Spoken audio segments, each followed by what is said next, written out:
सरयू नदी के तट पर अयोध्या नाम का एक नगर है, जहां पर कई वर्ष पहले राजा दशरथ राज्य करते थे। राजा दशरथ अत्यंत योग्य शासक थे और इसी कारण अयोध्या एक सुखी एवं समृद्ध राज्य था।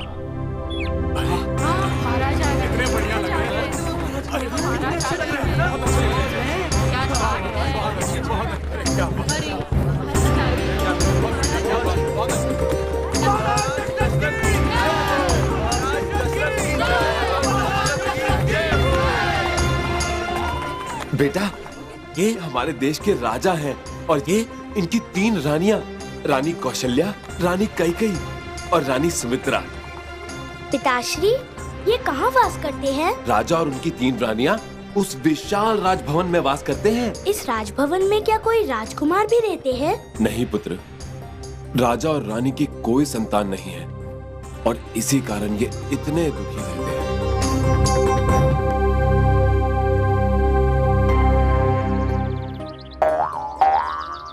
महाराज, क्या कहा कुलगुरु ने? हमने जो व्रत रखे थे संतान प्राप्ति के लिए, क्या वो?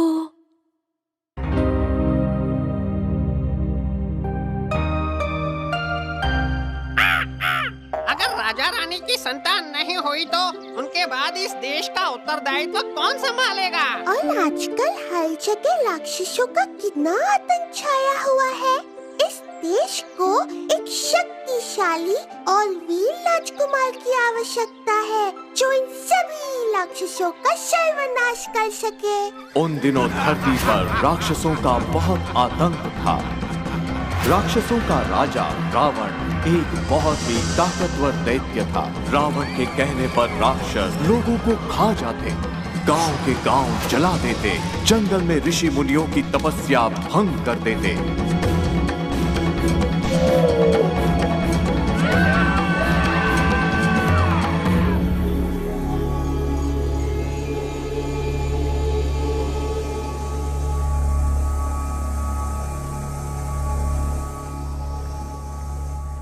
प्रणाम गुरुदेव। हे सच्चिदानंद, हे सृष्टि पालक, पापी रावण के अत्याचारों से पीड़ित होकर हम आपकी शरण में आए हैं। हमारी रक्षा कीजिए भगवान। पृथ्वी पर पाप की शक्तियां बढ़ रही हैं। राक्षसों का राजा रावण अपने अहंकार के मद में चूर चूर होकर तीनों लोग अपने पैरों तले रौंदने को तैयार हैं। देव, दानव, मनुष्य, किसी में इतना साहस नहीं कि उसका सामना करें। जब ऐसी विपदा आए तो धरती पर किसी अवतार का जन्म लेना आवश्यक हो जाता है। रावण ने जब शिव जी से वरदान मांगा था तो उसने मनुष्य एवं वानरों के हाथों न मारे जाने का वरदान नहीं मांगा। मैं मानव रूप में जन्म लेकर रावण का अहंकार भंग करूंगा। मैं अयोध्या नरेश दशरथ के घर जन्म लूंगा और धरती को असुरों के आतंक से मुक्ति दिलाऊंगा। नारद मुनि, आप धरती पर जाकर राजा दशरथ से कहिए कि अगर वो पुत्र कामेष्ठी यज्ञ करें तो उन्हें पुत्र प्राप्ति होगी। जैसा आप कहें भगवान। नारायण नारायण। राजा दशरथ को 4 पुत्र प्राप्त हुए। रानी कौशल्या ने राम को जन्म दिया, रानी कैकेयी ने भरत को एवं रानी सुमित्रा ने लक्ष्मण और शत्रुघ्न को।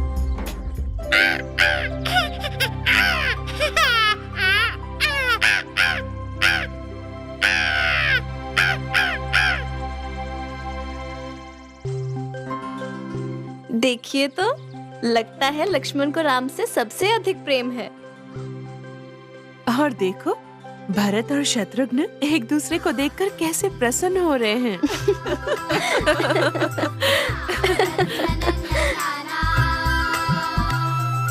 आज खुशी का अवसर आया है रघुवंश के द्वार जी। 3 बंधु के साथ राम जी दशरथ द्वार पधारे जी। दौड़े भागे बालक राम और खिलौने खेले हैं।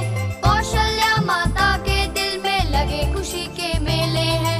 बालक राम बड़े हठीले, ऐसा हट कर डाला जी। दूर चमकता चांद चाहिए, पिता से कह डाला जी। जल भर के थाली में पिता ने चांद को पास बुलाया है। पाके राम चांद खुश हुए, चांद भी मुस्कुराया है। पास सुमित्रा, कौशल्या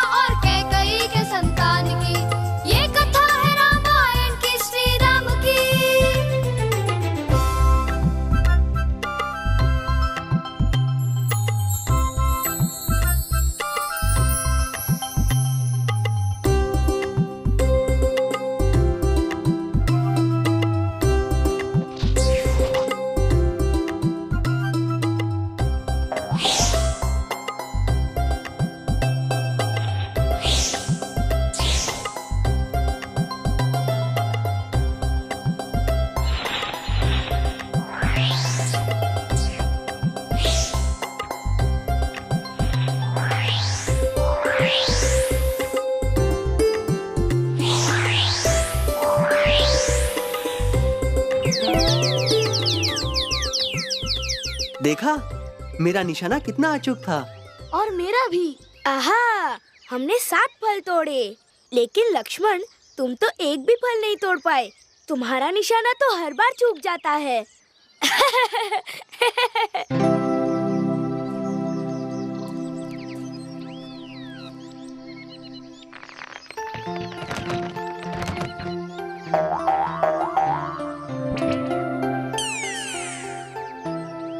अब देखो, मैंने भी कितने सारे फल तोड़ डाले। तुम ऐसा कैसे कर सकते हो? अब हम किस वस्तु पर निशाना लगाएंगे? अपने आप निशाना साधना नहीं आता तो हमें तो परेशान मत करो। हमें अभी लक्ष्मण भैया की शिकायत पिताश्री से करनी चाहिए। कोई बात नहीं शत्रुघ्न, हम लोग कल से आम के बगीचे में निशानेबाजी करेंगे। वैसे भी गर्मियों का मौसम है और मैंने महल के सेवक को कहते हुए सुना है कि वहाँ बहुत सारे मीठे मीठे रसीले आम लगे हैं। क्या? बहुत मजा आएगा। चलो चलो कर चलते हैं।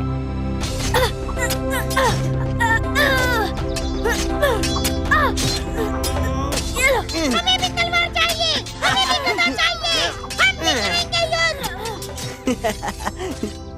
ठीक है, हम कारीगर को कहलवाकर तुम लोगों के लिए छोटे छोटे शस्त्र बनवा देंगे।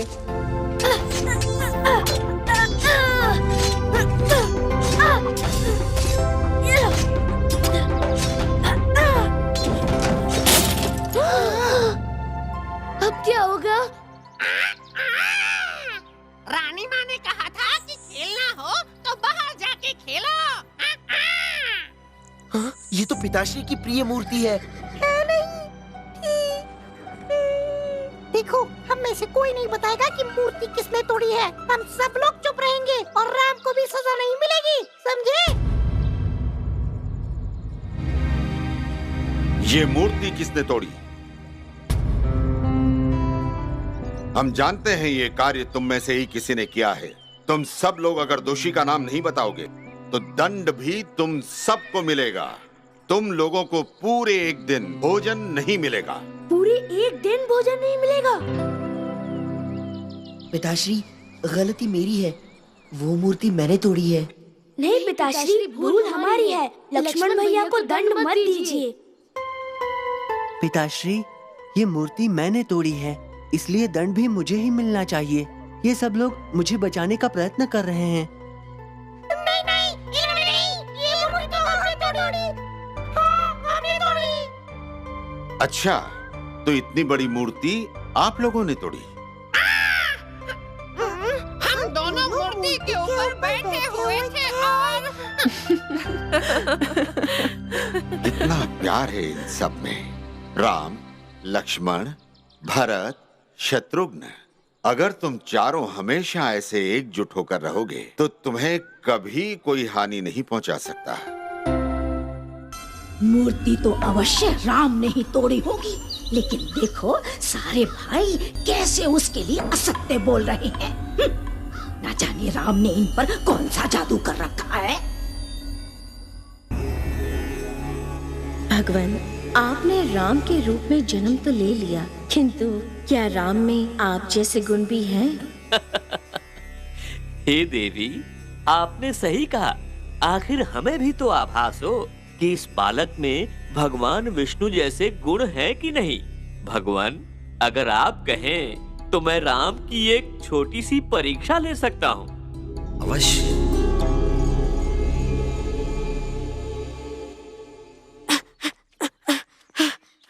देखो, पिताश्री ने हम सब के लिए नई गेंद दी है। ये तो बहुत सुंदर है। इनसे खेलने में बहुत आनंद आएगा।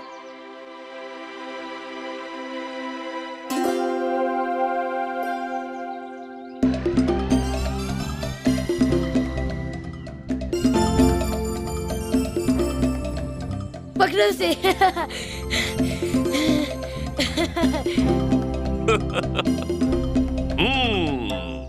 अब देखता हूँ ये बच्चे किस प्रकार उन गेंदों को वापस लेते हैं।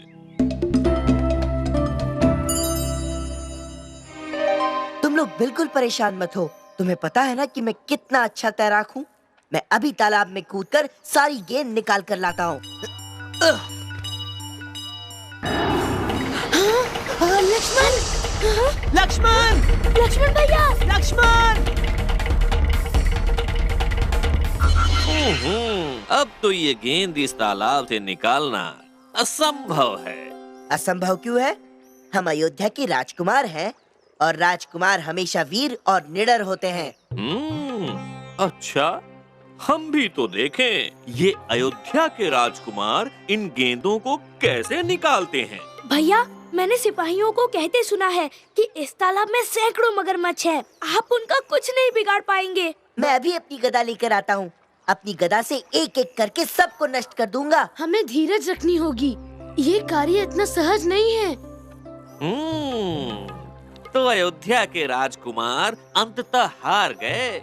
2-4 मगरमच्छ से डर गए तो युद्ध के रणभूमि में क्या करेंगे? हमें इस समय बल से नहीं, बुद्धि से काम लेना होगा। भैया, मेरे पास एक उपाय है। परंतु क्या ऐसा हो सकता है? मुझे बहुत डर लग रहा है। कहीं मगरमच्छ क्रोधित होकर तालाब से बाहर आ गए तो? डरिए मत भैया, जैसा मैंने बताया वैसा ही करिए।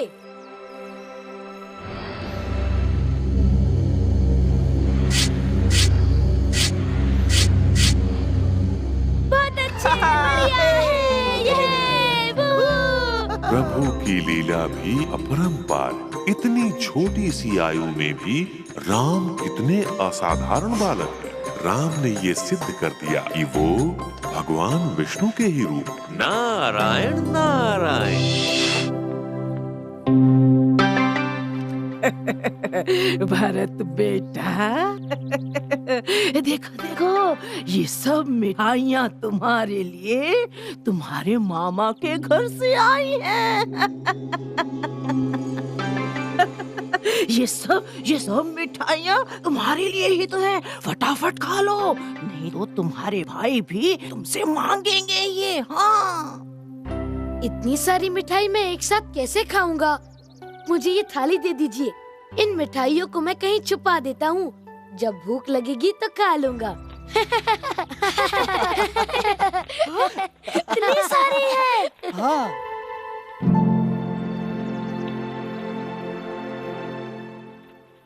अरे भरत, तुम सुबह से कहाँ थे? देखो, हम बागीचे से कितने सारे आम तोड़ कर लाए हैं। सोचा सब एक साथ मिलकर खाएंगे। भैया, मैं कितना बुरा हूँ। आप लोग मेरे लिए इतना सोचते हैं और मैं आपसे अपनी मिठाई छुपा रहा था। ये मिठाइयाँ मेरे मामा के घर से आई हैं। इन्हें हम सब मिल बांट कर खाएंगे। सत्यानाश!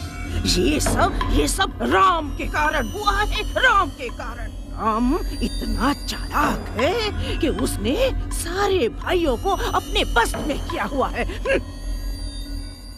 क्या बात है मंथरा, इतनी चिंतित क्यों हो? अरे कैकई, तुम तो बहुत भोली हो, भोली। अरे क्या तुम्हें दिखाई नहीं देता कि महाराज दशरथ कैसे केवल राम को ही प्यार करते हैं? राम को ही। कैसे लक्ष्मण, भरत और शत्रुघ्न को राम ने अपने वश में किया हुआ है। वश में। देखना कैकई, देखना, महाराज दशरथ एक दिन राज गद्दी भी राम को ही सौंपेंगे। राम को। हाँ। तुम्हें ऐसा क्यों लगता है? महाराज दशरथ अपने सभी पुत्रों को प्यार करते हैं। और जहाँ तक राजगद्दी का प्रश्न है, तो ये तो नियम है कि सबसे ज्येष्ठ पुत्र को ही राजगद्दी दी जाती है। इसमें बुराई क्या है? ओहो कैकई, तुम तो उन भाइयों के प्यार में अंधी हो गई हो, अंधी। अरे ये भी नहीं समझती तुम कि तुम सांप को दूध पिला रही हो, सांप को। हाँ। अपनी सीमा में रहकर बात करो मंथरा। मेरे लिए सारे पुत्र एक समान हैं। हाँ हाँ, तुम्हें तो मेरी बातें कड़वी ही लगेंगी, कड़वी। अरे मैं तो कहती हूँ कैकई, अभी से संभल जाओ, अभी से। नहीं तो ये राम बड़ा होकर तुम्हारे लिए बड़ी समस्या बनने वाला है।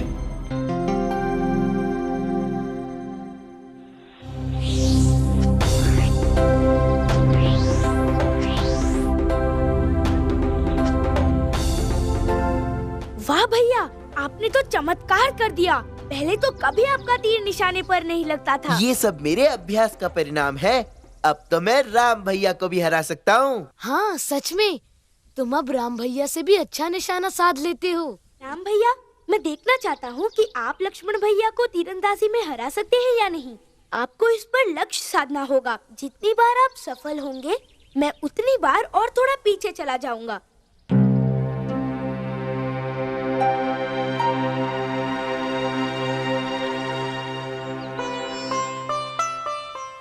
प्रणाम मुनिवर। प्रणाम राजा दशरथ। कहिए, मैं आपकी क्या सेवा कर सकता हूँ? लक्ष्मण भैया, आप वहाँ से तीर चला सकते हैं। ध्यान रहे, जितनी बार आपका निशाना सही लगेगा, उतनी बार मैं और दूर जाऊंगा। हाँ हाँ, तू देख लेना, मेरा निशाना चूकेगा नहीं। चलो राम भैया, आपकी बारी है। अरे ये तो बड़ा ही कठिन है।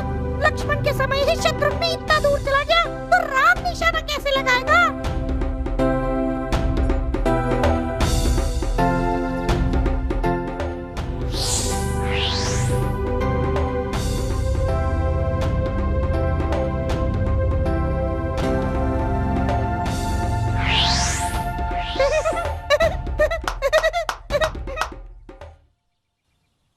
महाराज, सारे राजकुमार बहुत ही योग्य और वीर बालक हैं, परंतु उनकी शिक्षा अभी तक सही रीति से आरंभ नहीं हुई है।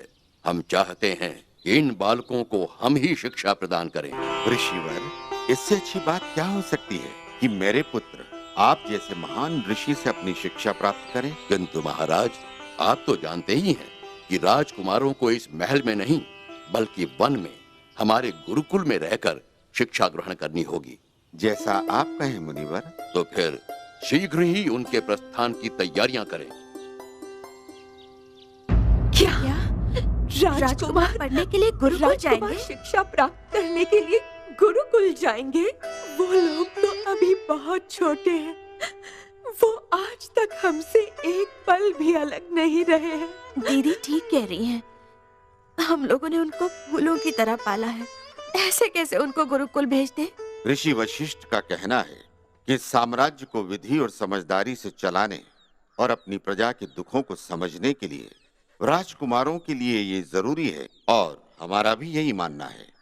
बस अब आप लोग उनके जाने की तैयारियां करें। लक्ष्मण, मैं चाहता हूँ कि मैं बिना देखे केवल आवाज सुनकर निशाना साधूं। तुम जिस वस्तु पर भी पत्थर फेंकोगे, मैं पत्थर की आवाज सुन के उसी वस्तु को निशाना बनाऊंगा। क्या है?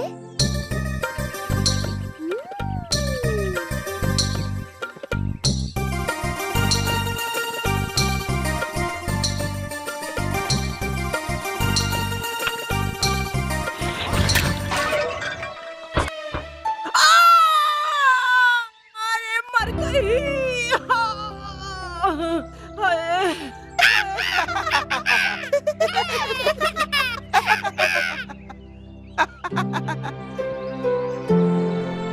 मुझे क्षमा कर दीजिए, ये सब मैंने जानबूझकर नहीं किया। राम, मुझे मत बनाओ। मुझे पता है कि तुम मुझसे बहुत चिढ़ते हो और मुझे मारना चाहते हो, लेकिन याद रखना, एक दिन मैं भी तुम्हें ऐसा मजा चखाऊंगी, ऐसा मजा चखाऊंगी। लक्ष्मण, ये तुमने ठीक नहीं किया। एक बेचारी बूढ़ी दासी को इस तरह सताना ठीक नहीं है। और वो जब हमेशा हमें सताती है, तब हमेशा हमारे सारे खिलौने छुपा देती है और हमारी हर बात की शिकायत माँ से कर देती है। उसे तो सबक मिलना ही चाहिए। उसने तो मेरे बादाम भी चुराए। मुझे पता है वो हमें पसंद नहीं करती, किंतु बड़ों का अनादर करना भी तो ठीक नहीं।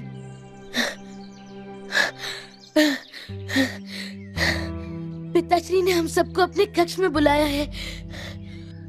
पुत्रों, कल से तुम्हारी शिक्षा शुरू होने जा रही है। अभी तक तुमने केवल महल की 4 दीवारों के भीतर का जीवन देखा है, लेकिन कल से तुम बाहर की दुनिया देखोगे। गुरुकुल का जीवन कठिनाइयों से भरा होता है, लेकिन हमें पता है महलों में आराम का जीवन व्यतीत करने के पश्चात भी हमारे पुत्र वीर और बलवान हैं। खूब मन लगाकर पढ़ना और गुरु वशिष्ठ की खूब सेवा करना, जिससे हमें और इस पूरे देश को तुम पर गर्व हो सके। लेकिन पिताश्री, हम लोग हरिया, मीठू, चीनी और शीरा के बिना वहाँ कैसे रहेंगे? क्या हम उन्हें अपने साथ ले जा सकते हैं? पर ये लोग आश्रम में जाकर क्या करेंगे? महाराज, अगर राजकुमारों को आश्रम से कोई संदेश या चिट्ठी भिजवानी हो तो वो हम लेकर आएंगे और आपकी चिट्ठी भी हम लोग लेकर जाएंगे। जल्दी से कुछ बोलना ताकि हम भी आश्रम जा पाए। हाँ हाँ, इससे बड़ा कारण तो हो ही नहीं सकता। हमारे राजकुमारों की सुरक्षा तो आपसे बेहतर कोई कर ही नहीं पाएगा। ठीक है, हमने निश्चय कर लिया है। आप सब लोग एक साथ गुरुकुल जाएंगे। सब लोग जाएंगे, मजा आएगा। अगले दिन प्रातःकाल चारों राजकुमारों ने राजा एवं रानियों से विदा ली। यहाँ से इन बालकों के जीवन की एक नई शुरुआत हुई। चारों राजकुमार ऋषि वशिष्ठ के साथ पैदल गुरुकुल की ओर निकल पड़े। राजमहल में विलासमय जीवन बिताने वाले राजकुमारों के लिए ये एक नया अनुभव था। मुझे नहीं पता था कि हमारा नगर इतना विशाल है। चलते चलते सूरज ढलने को आया, किंतु अभी तक हमने नगर की सीमा नहीं पार की। हाँ भैया, ये दुनिया का सबसे बड़ा नगर होगा।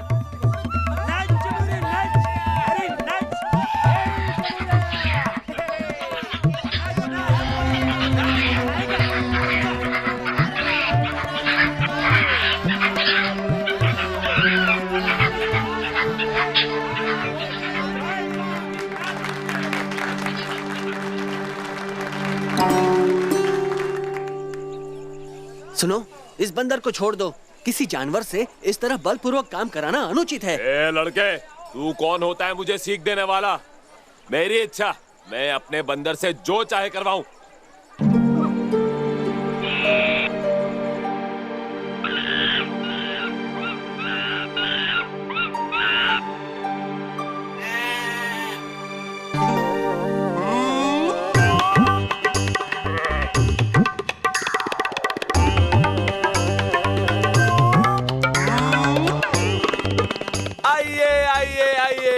बच्चे, बूढ़े, जवान, सभी जन आइए और बंदर के नाच का आनंद लीजिए।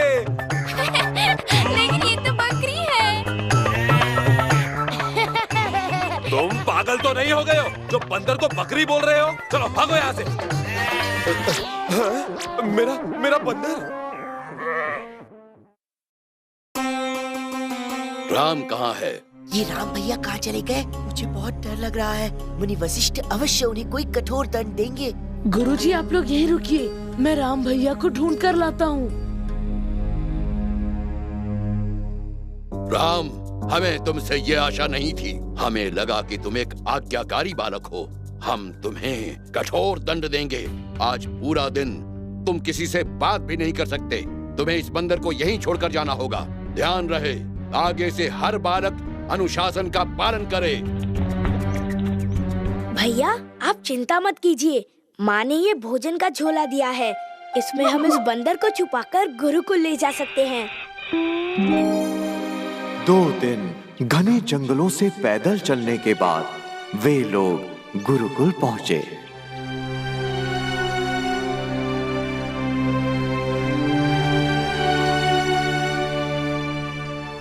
इस गुरुकुल में तुम्हें कुछ नियमों का पालन करना होगा। तुम्हें राजसी वस्त्र त्याग कर ऋषियों जैसा वस्त्र धारण करना होगा। तुम्हें कठोर धरती पर सोना होगा और सूर्योदय से पहले उठकर प्रार्थना करनी होगी। तुम लोग आश्रम के सभी ऋषियों के लिए भोजन बनाओगे और उनके भोजन के पश्चात ही तुम स्वयं खाओगे। मैं तुम्हारा परिचय यहाँ के अन्य विद्यार्थियों से करवाऊंगा।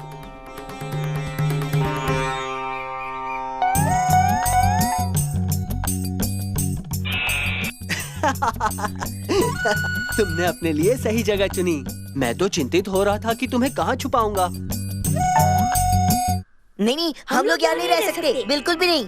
ऐसे कक्ष में तो हमारे दास भी नहीं रहते, तो फिर हम भला कैसे रहेंगे? हाँ भैया, हम बिना किसी को बताए चुपचाप राजमहल भाग जाते हैं। अगर हमने ऐसा कुछ किया तो पिताश्री अत्यंत क्रोधित होंगे। वो हमें दंड देकर वापस गुरुकुल भेज देंगे। हमें यहीं रहना होगा। अब हमें शीघ्र तैयार होकर बाहर जाना चाहिए, नहीं तो गुरुजी हमें दोबारा दंडित करेंगे। गुरुजी हर बात पे दंड क्यों देते हैं? खेल कूद का समय है बीता, शिक्षा का अब समय है आया। मुनि वशिष्ठ को सौंपे पुत्र, उन्हें मिली है गुरु की छाया। धर्म कर्म और शास्त्रों का भी गुरु ने पूरा ज्ञान दिया। विद्या प्राप्त करते करते चारों ने गुरु को मान दिया। ये बात नहीं सिर्फ रामायण की, ये तो जग कल्याण की। ये कथा है रामायण की, श्री राम की।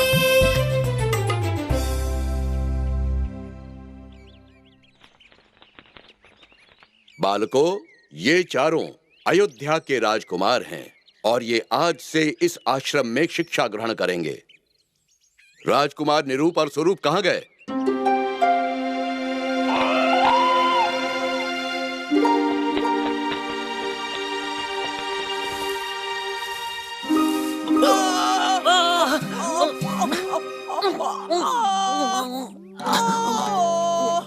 गुरुजी, वो रहे राजकुमार निरूप और स्वरूप। उन दोनों को यहाँ लाओ।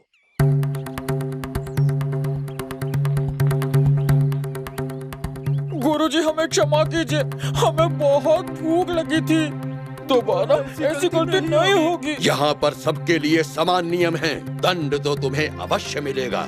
आज से पूरे 1 सप्ताह तक तुम्हें भोजन में सिर्फ गायों का चारा मिलेगा। ए लड़के, ये सब तेरी वजह से हुआ है।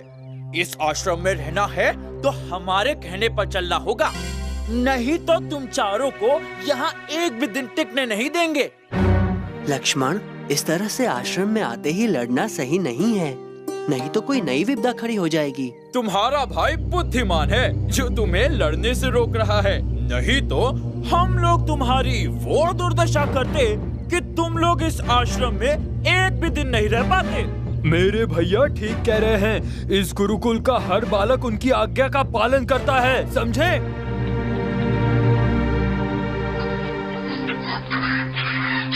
नहीं मित्र, अभी मन नहीं है। भैया, आज अगर आपने रोका ना होता तो। मुझे पता है तुम लोगों को यहाँ कितना बुरा लग रहा होगा, लेकिन ये बात कोई गुरुजी से क्यों नहीं कहता?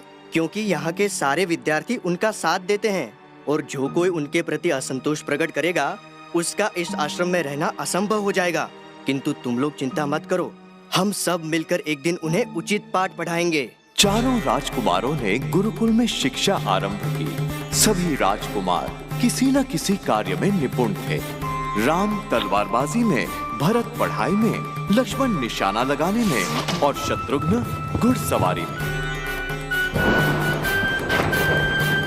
बालकों, सुनने में आया है कि इस वन में एक भयानक राक्षस है, इसलिए मेरी आज्ञा है कि आज कोई भी बालक अपने कक्ष से न निकले और अपने कपाट बंद रखे।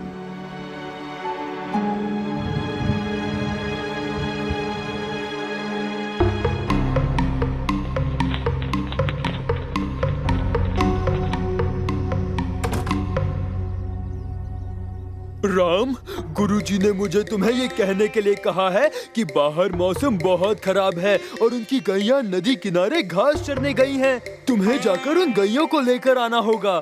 ठीक है, मैं अभी जाकर उन्हें ले आता हूँ।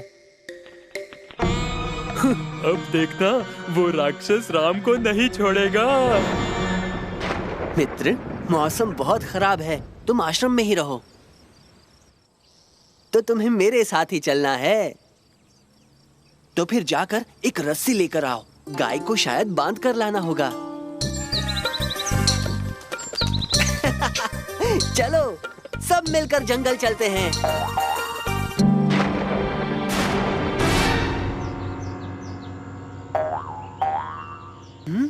यहाँ तो एक भी गाय नहीं है।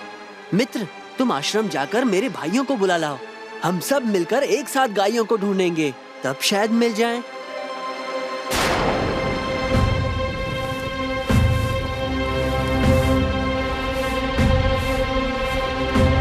कितनी दूर आ गए, लेकिन अभी तक भैया का कोई पता नहीं।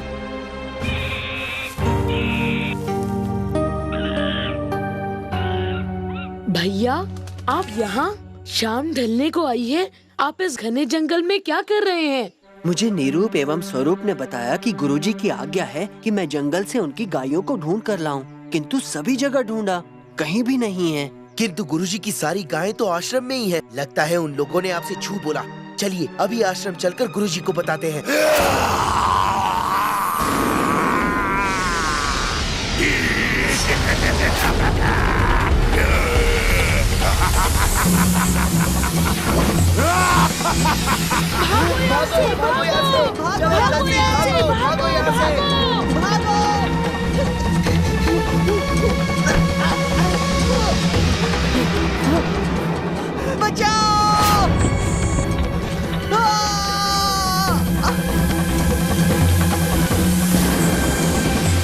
हमें उस खेत में जाकर छुप जाना चाहिए। शायद वो राक्षस हमें वहाँ ना ढूंढ पाए। हाँ?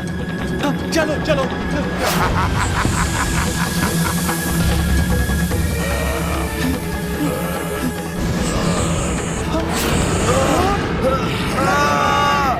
मुझे बचाओ, लक्ष्मण बचाओ। हरिया, उस राक्षस की आंखों पर वार करो, तभी वो लक्ष्मण को छोड़ेगा।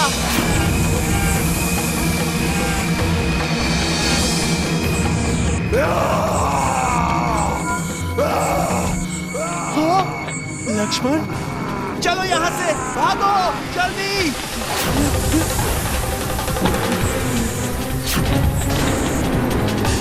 भागो यहाँ से।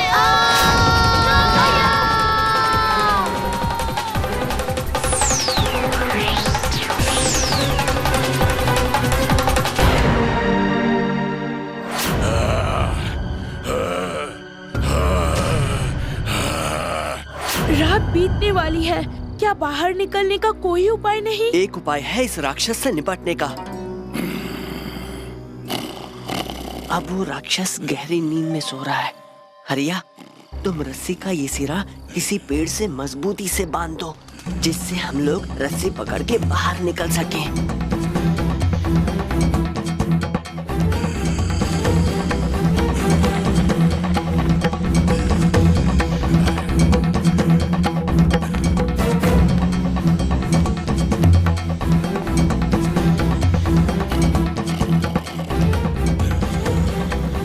हमें उस पेड़ पर जाल बनाना चाहिए।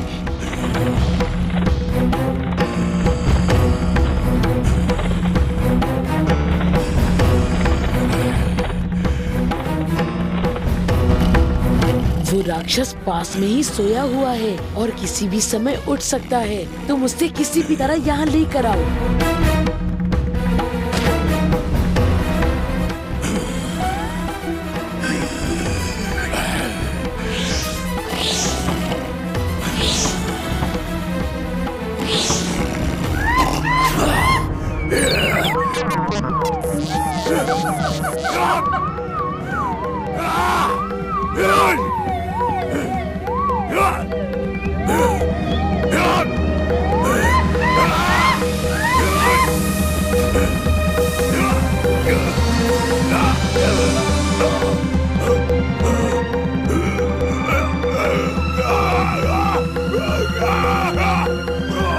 हम अपने कार्य में सफल हुए। गुरु वशिष्ठ हमारे इस कार्य से कितने प्रसन्न होंगे।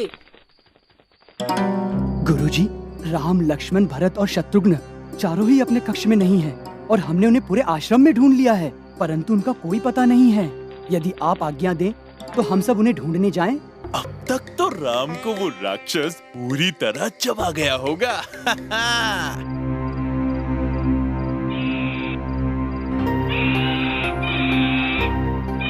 अरे देखो मिट्टू, इसका अर्थ ये हुआ कि वे लोग भी कहीं आसपास ही होंगे। हाँ, हमें भी इसके पीछे पीछे चलना चाहिए। गुरुजी, इस भयानक राक्षस की ये दशा हम लोगों ने की है।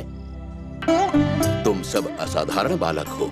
तुमने अपनी बुद्धि और सूझबूझ से इतने भयानक राक्षस को पकड़ लिया। हमें तुम पर गर्व है। किंतु हम इस राक्षस का क्या करेंगे गुरुदेव? इस राक्षस को बांधकर हम वन से दूर छोड़ाएंगे, जिससे वो कभी यहाँ आने का दुस्साहस नहीं करेगा। किंतु बालको, तुम इस भयानक वन में आए ही क्यों? गुरुदेव, मुझे राजकुमार निरूप ने कहा कि आपने मुझे नदी किनारे से गैया लाने को कहा है। तो मैं तुरंत निकल पड़ा, लेकिन सब जगह ढूंढने पर भी मुझे कहीं नहीं मिली। राम, निरूप ने तुमसे झूठ कहा है, इसके लिए हम उसे कठोर दंड देंगे। गुरुदेव, मैं आपसे एक और बात कहना चाहता हूँ। इस राक्षस को हराने में हमारी सहायता इस बंदर ने की। लेकिन बालक, ये बंदर है कौन? क्षमा चाहता हूँ गुरुदेव, ये वही बंदर है जिसे आपने गुरुकुल में रखने से मना किया था, लेकिन मैंने इसे छुपाकर अपने साथ रखा। राम, तुम भाइयों ने इस बंदर के साथ मिलकर इस आश्रम को एक घोर विपदा से बचाया है। ये बंदर संकटहारी है और इसीलिए इसे बजरंगी कहकर पुकारेंगे। तुम दोनों गुरुकुल में आकर मुझसे मिलो।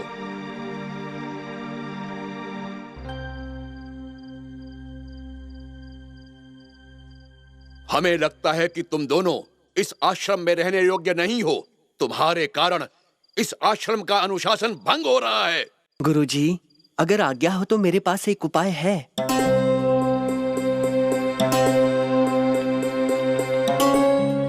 यदि तुम्हें लगता है कि इससे निरूप और स्वरूप का भला होगा, तो तुम्हें इस कार्य को करने की पूर्ण अनुमति है।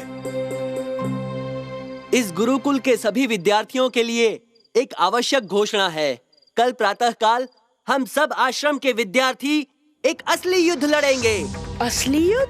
हाँ, हम लोग आपस में 2 सेना तैयार करेंगे। हम सबके पास हथियार भी होंगे। उसके पश्चात कल प्रातः हम लोग युद्ध के लिए मैदान में एकत्रित होंगे और सूर्योदय से युद्ध शुरू होगा, ठीक उसी प्रकार जैसे असली युद्ध लड़ा जाता है। मतलब जैसे कि हम लोग बड़े होकर स्वयं अपने राज्यों के लिए लड़ने वाले हैं। तुम सही कह रहे हो निरूप, ये तुम लोगों की परीक्षा होगी, एक भविष्य के राजा की। इस युद्ध के द्वारा तुम लोग अनुशासन सीखोगे। वो है तुम लोगों के भोजन की सामग्री। दोनों सेनाओं को भोजन की वस्तुएं समान रूप से बांट दी जाएंगी और जो सेना का नेतृत्व करेगा वो इस सामग्री को अपनी सेना में समान रूप से बांटेगा। कल तुम लोगों को बस एक बात ध्यान में रखनी होगी, इस युद्ध में तुम्हारे शत्रु असल में तुम्हारे मित्र हैं। इसलिए सब लोग ये ध्यान रखें कि कोई किसी को गहरी चोट न पहुंचाए। हमें भी युद्ध करना होगा। तुम लोगों का उद्देश्य होगा दूसरी सेना के बालक के हाथ से हथियार छीन लेना। जिस बालक का हथियार छीन लिया जाएगा और उसे पराजित करके धरती पर गिरा दिया जाएगा, वो बालक इस युद्ध से बाहर हो जाएगा। आशा करता हूँ कि तुम लोग इस युद्ध से बहुत कुछ सीखोगे। मैं अपनी सेना का नेतृत्व खुद करूंगा। बोलो, कौन कौन मेरे साथ आना चाहेगा? राम, तुम सारे बालक अपनी तरफ मत कर लेना। तुम मेरे भाइयों के अलावा जितने बालक चाहे अपनी सेना में ले सकते हो। तो ठीक है, कल युद्ध की भूमि में भेंट होगी। राम भैया, हमें भी आपके साथ रहना है। क्यों नहीं? तुम लोगों को जो कार्य मैं दूंगा वो सबसे महत्वपूर्ण काम होगा। तुम लोग कुछ अस्त्र शस्त्र अपने पास रखोगी। जब हमारे सैनिकों के अस्त्र गिर जाएंगे तो तुम लोग यहाँ से उनको अस्त्र देना। भोजन की वस्तुएं अपने पास संभाल के रखना और जब तक भोजन का समय ना हो किसी को इसमें से सामग्री मत देना। ठीक है, जैसी आपकी आज्ञा। आगे की पंक्ति वाले अभी कुछ नहीं करेंगे। वो लोग प्रतीक्षा करेंगे कि कब शस्त्र सेना उनके पास आए। तुम लोग पत्थर के ऊपर चढ़ जाओ और वहीं से तीर और भाले चलाओ। भैया, हम लोग पत्थर पे क्यों चढ़ेंगे? जिससे हमारे तीर और भाले अधिक बलपूर्वक उनको घायल करें और वो लोग धरती पर गिर जाएं और युद्ध से बाहर हो जाएंगे। युद्ध आरंभ करो।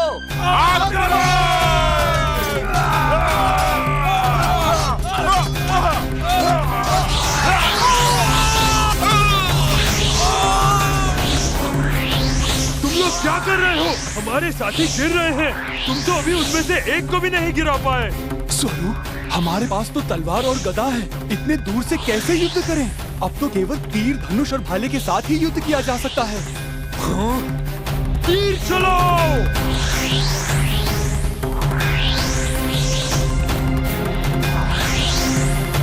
ये देख के तो लग रहा है जैसे असली युद्ध हो रहा है। अब हमें भोजन के लिए युद्ध को रोकना होगा। सब लोग थक गए होंगे। हमारे जो साथी युद्ध कर रहे थे उन्हें भोजन पहले मिले और कोई भी भोजन अपने आप नहीं लेगा, सबको बराबर परोसा जाएगा। जी भैया,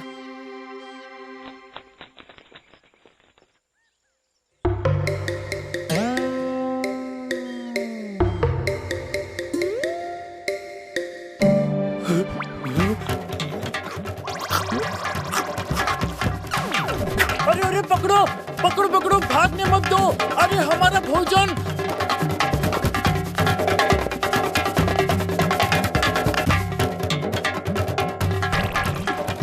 चिंता की कोई बात नहीं है, हमारे पास बहुत सारे लड्डू और भोजन की सामग्री है। जी भर के खाओ।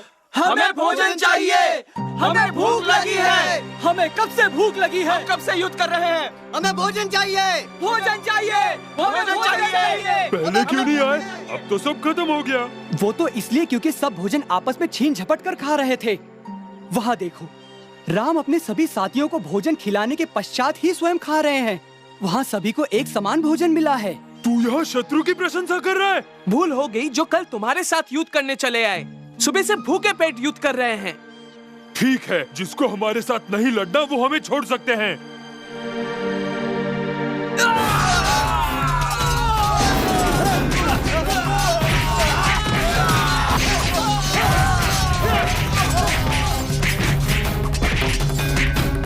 अपनी पराजय स्वीकार करो। स्वरूप, तुम्हें आज के युद्ध से क्या सीख मिली? पता है तुमने क्या भूल की? तुमने अधिक लोगों को अपनी ओर कर लिया, ये सोच के कि इससे तुम्हारी सेना और अधिक बलशाली हो जाएगी। पर भोजन तो गुरुदेव ने सबको समान बांटा था, तो हमारे पास अधिक भोजन इसलिए था क्योंकि हम लोग कम थे। और जब तुम्हें भोजन मिला तो तुम लोगों ने उसे आपस में बांटने की जगह छीना झपटी करके खा लिया।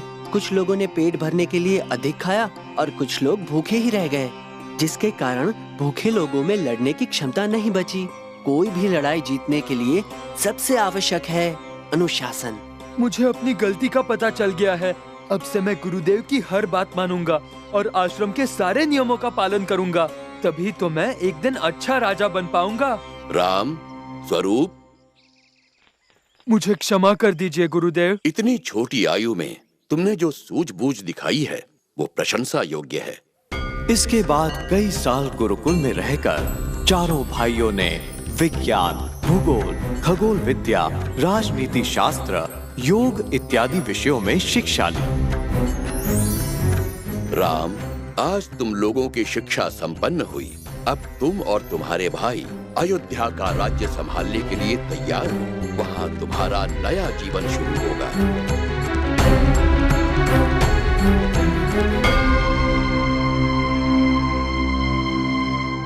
एक दिन राजा दशरथ के दरबार में विख्यात ऋषि विश्वामित्र आए।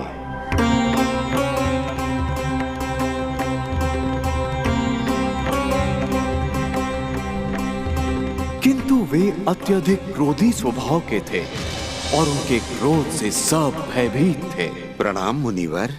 अहो भाग्य हमारे कि आप हमारे यहाँ पधारे।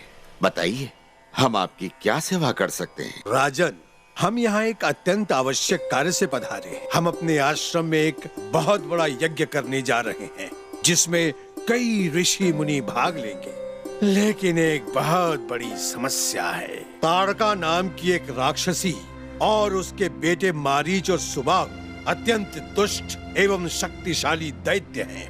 वे अपनी राक्षसों की टोली के साथ हमारे हवन को भंग कर देते हैं। हवन की अग्नि में हड्डियां, मांस और रक्त गिराकर हवन को अपवित्र कर देते हैं। बड़े बड़े वीर और ताकतवर लोग उनसे कांपते हैं। इसलिए हम चाहते हैं कि इन राक्षसों का आतंक मिटाने के लिए आप अपने पुत्र राम को हमारे साथ वन में भेजिए। ये कार्य तो राम जैसा योग्य बालक ही कर सकता है। गुरुदेव, ये आपने हमें किस दुविधा में डाल दिया? अपने आंखों के तारे राम को इस प्रकार कैसे भेज सकते हैं?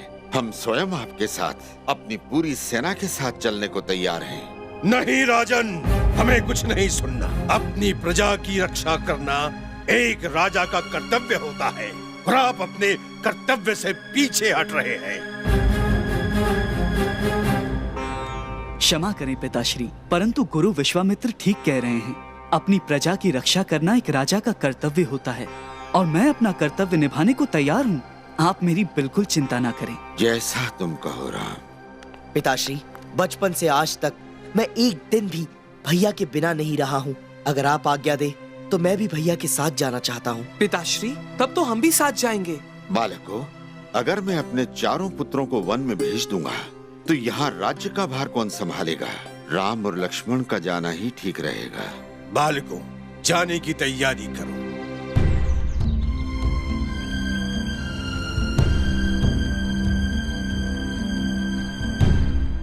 ताड़का एक मायावी नरभक्षी राक्षसी है, भारी भरकम शरीर, किंतु ये आवश्यक नहीं है कि ताड़का तुम्हें इस रूप में दिखे। ताड़का कोई भी रूप, कोई भी आकार धारण कर सकती है, इसलिए उसे हराना अत्यधिक कठिन कार्य है। तुम्हें बहुत सावधान रहना होगा। ऋषिवर, क्या हम लोग ऐसे भयानक जीव को मार पाएंगे? राम, मुझे तुम्हारे और लक्ष्मण के पराक्रम पर पूरा भरोसा है। तुम्हें अपनी असीमित शक्तियों का आभास नहीं। बालकों, तुम लोग यहाँ कुछ देर विश्राम करो। हम यहाँ बैठकर थोड़ी देर ध्यान लगाएंगे, उसके पश्चात हम आगे बढ़ेंगे।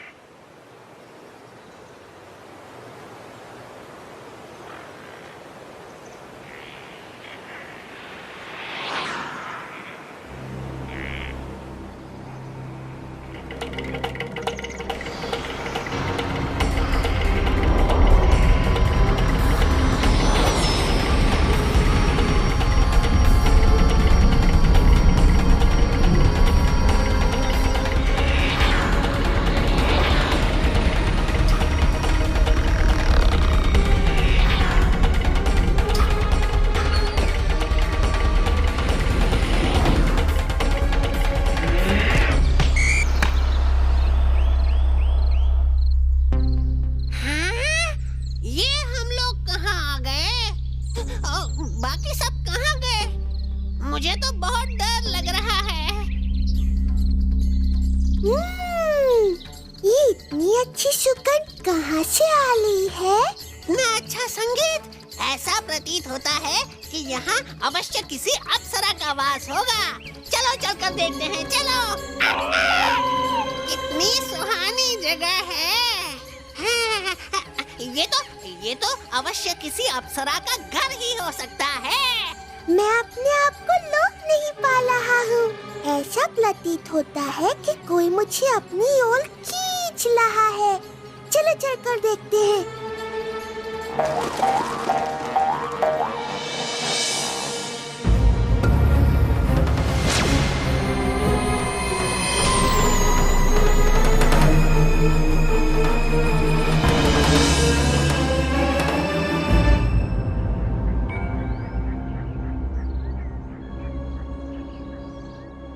इस घने जंगल में बाकी लोगों को ढूंढना तो लगभग असंभव है। इतने घने जंगल में एक स्त्री, क्या पता ये कुछ सहायता करे। सुनिए जी, सुनिए सुनिए, क्या आपने यहाँ किसी ऋषि मुनि एवं किसी लड़के को देखा? मेरे साथ चलिए, मैं आपको आपके भाई के पास लेकर चलती हूँ। गुरुजी क्षमा करें, किंतु मुझे लगता है कि हमें औरों को ढूंढने जाना चाहिए।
नहीं तो वो तुम्हें मार डालेगी।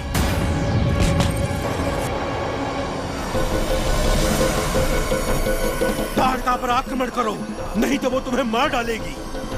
तुम मेरे दिए मंत्रों का जाप करो, ताड़का पर आक्रमण करो। राम, डरो मत राम, मेरे मंत्रों में इतनी शक्ति है कि ताड़का तुम्हारा कुछ नहीं बिगाड़ सकती है।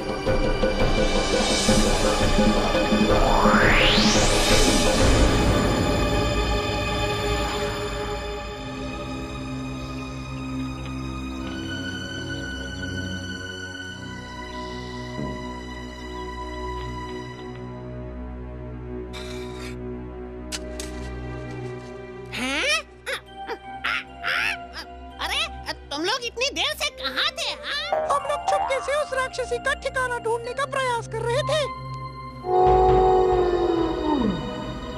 उन्हें मत मारो। ताड़का के बिना उनमें कोई शक्ति नहीं। ये तो अत्यंत सरल कार्य था। हाँ भैया।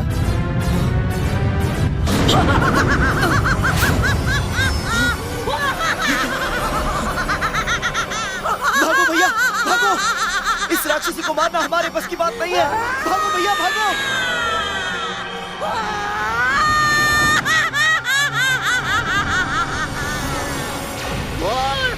ये भी नहीं जानता तो कि इस जंगल से कोई भाग कर नहीं जा सकता।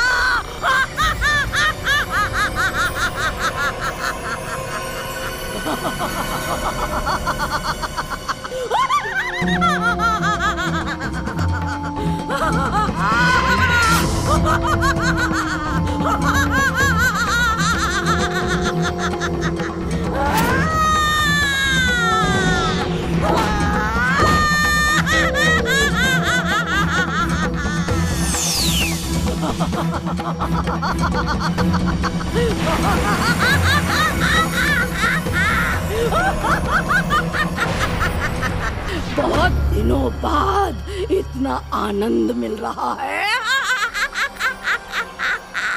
बालकों, मैं तुम्हें इतनी आसानी से नहीं मारूंगी। पहले तुम्हारे साथ खूब क्रीड़ा करूंगी। हाँ, उसके बाद मारूंगी तुम्हें। ऋषिवर, आखिर इस ताड़का से निपटने का क्या उपाय है? बालकों, मायावी शक्ति को समझना अत्यंत कठिन है, किंतु शाम ढलने को आ गई है। अगर रात से पहले तुमने इसे नहीं मारा तो इसकी शक्तियां दुगनी हो जाएंगी। रात के समय ताड़का के हर खून के कतरे के धरती से मिलने पर एक नई ताड़का उत्पन्न होगी। गुरुदेव, किंतु हम इस ताड़का के मायावी जाल को कैसे तोड़ें?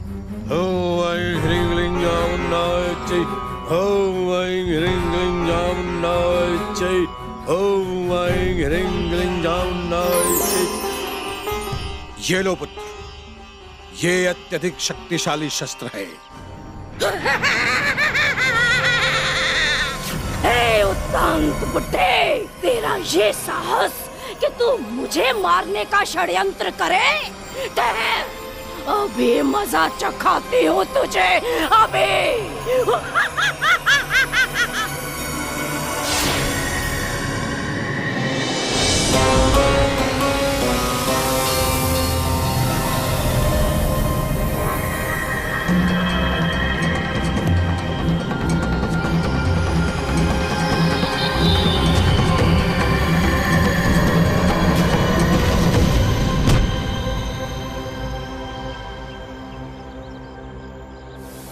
अभी इसका अंत नहीं हुआ है, क्योंकि रात होने को आई है। इसी कारण इसके खून के हर कतरे से एक नई ताड़का उत्पन्न होगी। जब इसका खून गंगा मां में मिलकर पानी हो जाएगा, तभी इस राक्षसी का अंत होगा। हमें इस राक्षसी को किसी भी तरह गंगा की ओर ले जाना होगा। जल्दी चलो, बस सूरज डूबने ही वाला है। वो लोग यहाँ बहुत तेजी से आ रहे हैं। हम लोग गंगा तक नहीं पहुँच पाएंगे। बालकों, तुम लोग इन्हें संभालो। मैं गंगा किनारे बैठकर ध्यान लगाता हूँ।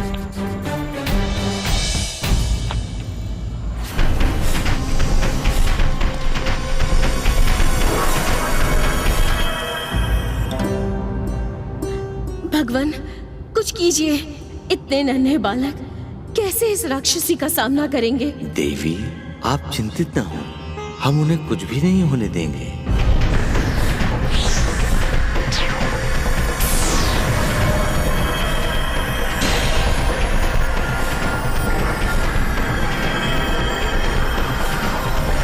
नहीं भैया, नहीं भैया, ये क्या कर रहे हैं आप?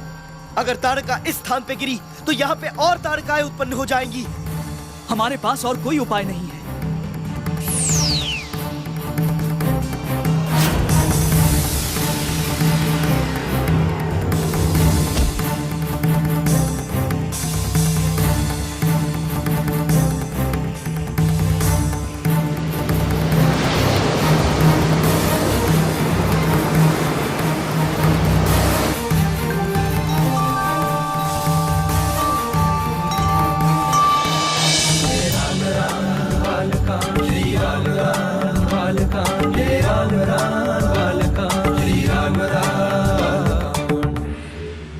आज राम ने अत्यंत वीरता का काम किया है। हम लोगों को स्वयं धरती पर जाकर राम को पुरस्कृत करना चाहिए। आपका कहना उचित है भगवान। हमें राम को दर्शन देने चाहिए।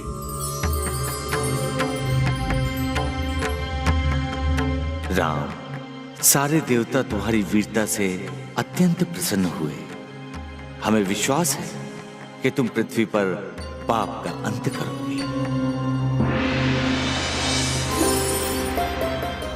राम, ये धरती के बहुत ही शक्तिशाली अस्त्र हैं। आज से ये अस्त्र तुम्हारे अधीन हुए। जब भी तुम इनका स्मरण करोगे, ये स्वयं तुम्हारी सेवा में उपस्थित हो जाएंगे। इन अस्त्रों के रहते तुम्हें संसार की कोई शक्ति पराजित नहीं कर सकती। धन्यवाद भगवान। मैं आपको ये आश्वासन देता हूँ कि इन अस्त्रों का प्रयोग मैं मानवता की रक्षा और दुष्टों के नाश के लिए ही करूंगा। ये समाचार राक्षसों के राजा रावण तक भी पहुंचा और उसने क्रोधित होकर सुबाहु और मारीच को राम और लक्ष्मण का अंत करने को कहा।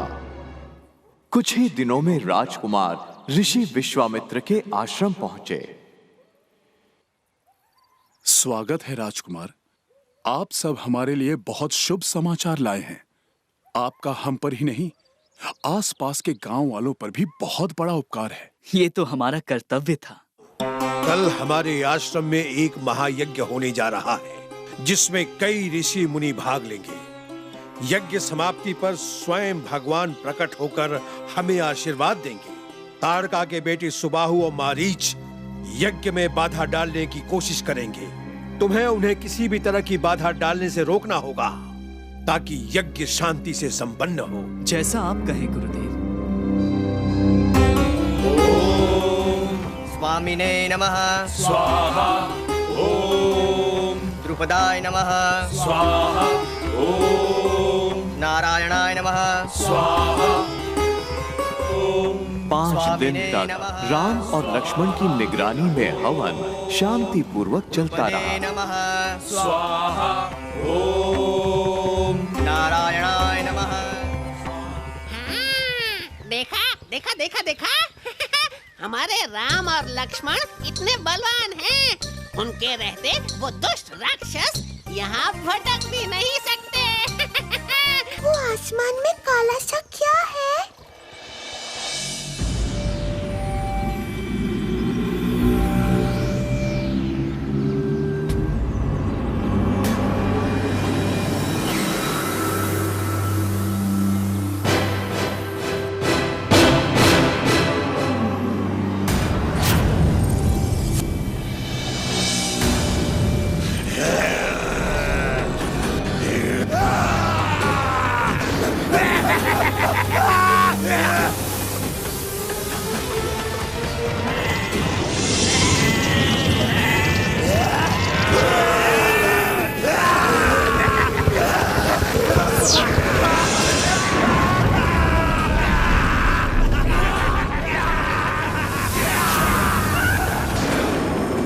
राम ने अपना शक्तिशाली मानव अस्त्र निकाला और मारीच पे निशाना साधा।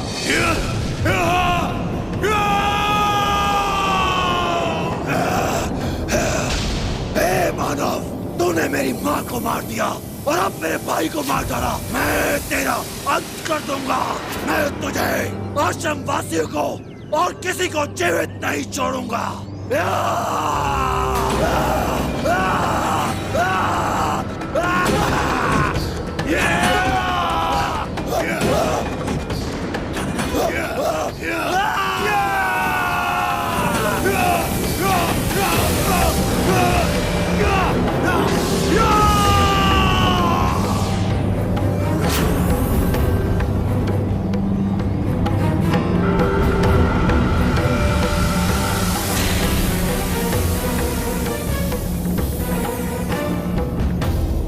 अगले दिन ऋषि विश्वामित्र ने उनको अपने पास बुलाया और कहा, राम, यहाँ पर तुम्हारा कार्य संपन्न हुआ, किंतु अयोध्या जाने से पहले मैं चाहता हूँ कि तुम एक और कार्य करो।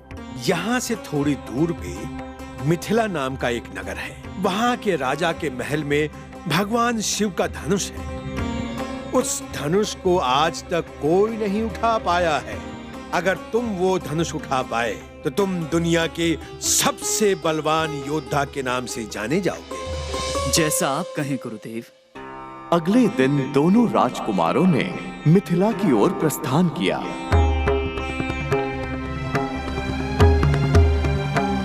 दो दिन बाद तीनों मिथिला नगरी पहुंचे। पूरा नगर सजा हुआ था और सड़कों में बहुत भीड़ थी। सुनो पुत्र, नगर इस प्रकार क्यों सजा है और यहाँ इतनी भीड़ क्यों है? क्योंकि कल राजा जनक की पुत्री का स्वयंवर होने जा रहा है। पूरे विश्व से कई राजकुमार यहाँ आए हैं। जो भी शिव का धनुष उठाने में समर्थ होगा, राजा जनक उसी से अपनी पुत्री का विवाह करेंगे। राजा जनक के महल पहुंचे। वहां पर स्वयंवर के लिए कई राज्यों के राजकुमार एकत्रित थे। आज यहाँ कई देशों के राजकुमार एकत्रित हुए हैं, लेकिन इनमें से सिर्फ एक राजकुमार को कुमारी सीता से विवाह का सौभाग्य प्राप्त होगा। जो भी राजकुमार इस धनुष्य को उठाकर उस पर कमान कसेगा, वही कुमारी सीता से विवाह के योग्य होगा। सबसे पहले उज्जैन के राजकुमार कुमार हर्ष यहाँ पधारेंगे।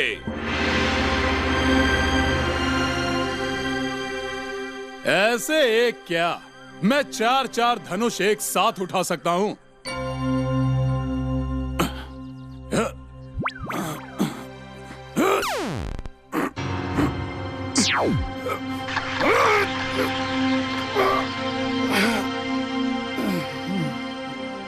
अब बारी है लंकापति रावण की। वे इस धरती के सबसे शक्तिशाली राजाओं में से हैं।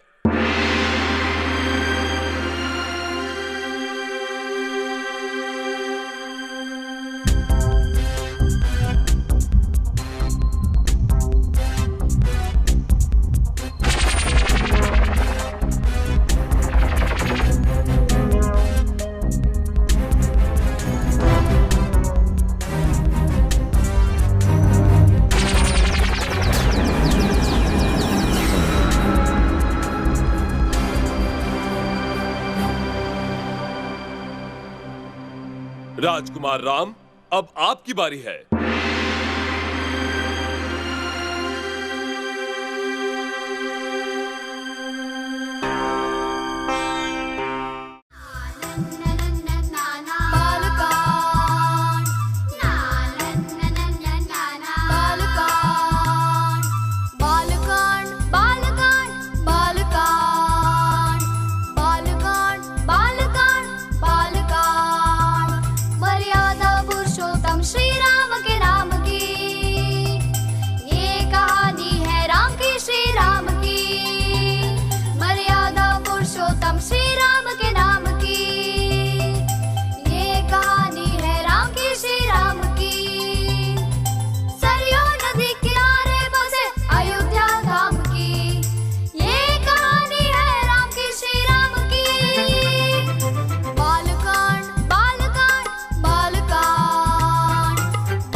कार्टून्स देखने के लिए धन्यवाद। नए एपिसोड्स देखने के लिए लाइक, शेयर और सब्सक्राइब कीजिए।